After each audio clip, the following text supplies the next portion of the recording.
जो भी इस तलवार को बाहर निकालेगा उसे अनंत शक्ति प्राप्त होगी और वह नया राजा बनेगा। लेकिन 300 वर्षों तक कोई भी उसे निकाल नहीं पाया था। जब रानी को यह बात पता चली तो उन्होंने तुरंत एक तलवार खींचने की प्रतियोगिता आयोजित की और वादा किया कि जो भी दिव्य तलवार निकाल पाएगा वह उससे विवाह करेंगी। ये खबर सुनते ही लोगों की भीड़ प्रतियोगिता में उमड़ पड़ी। जल्द ही सबसे अमीर आदमी का बेटा आगे आया, जिसने अपने जीवन में कभी असफलता नहीं देखी थी। उसे विश्वास था कि पैसे से सब कुछ हल हो सकता है। लेकिन जैसे ही उसने तलवार को छुआ, एक जोरदार बिजली का झटका लगा। उसने आयोजकों पर तलवार में करंट लगाने का आरोप लगाया, लेकिन जवाब में उसे भीड़ की हंसी ही मिली। इसके बाद एक महिला आगे बढ़ी।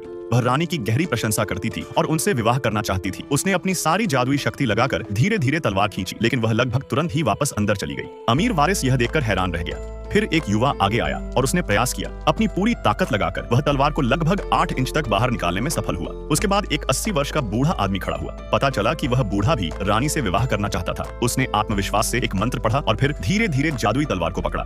तलवार धीरे धीरे उसके हाथों से बाहर आने लगी। जैसे ही भीड़ को लगा कि अब रानी उस बूढ़े से विवाह करेंगी, तलवार ने अचानक एक भयंकर शक्ति छोड़ दी। उसने सीधे बूढ़े आदमी को उछालकर जमीन पर पटक दिया। पास खड़े एक लड़के ने देखा कि बूढ़ा खून थूक रहा था और मरने वाला था। वह लड़का उसके पास गया और आपातकालीन नंबर पर कॉल करने ही वाला था, लेकिन बूढ़ा अपनी हार स्वीकार करने को तैयार नहीं था। यह देखकर उस लड़के ने बस तलवार को खींचकर बाहर निकाला और उसके हाथ में थमा दिया। बूढ़े ने अविश्वास से उसकी ओर देखा और फिर पूरी तरह बेहोश हो गया। यह देखकर उस आदमी ने तुरंत पूछा कि क्या यहाँ कोई डॉक्टर है, लेकिन किसी ने उस पर ध्यान नहीं दिया। इसके बजाय लोग यह पूछने लगे कि उसने जादुई तलवार कैसे निकाली। वह आदमी बहुत उलझन में था। उसने बार बार वहीं खड़े खड़े तलवार निकाल कर दिखाया ताकि सबको विश्वास हो जाए। जब रानी ने यह दृश्य देखा तो वह बहुत प्रसन्न हुई।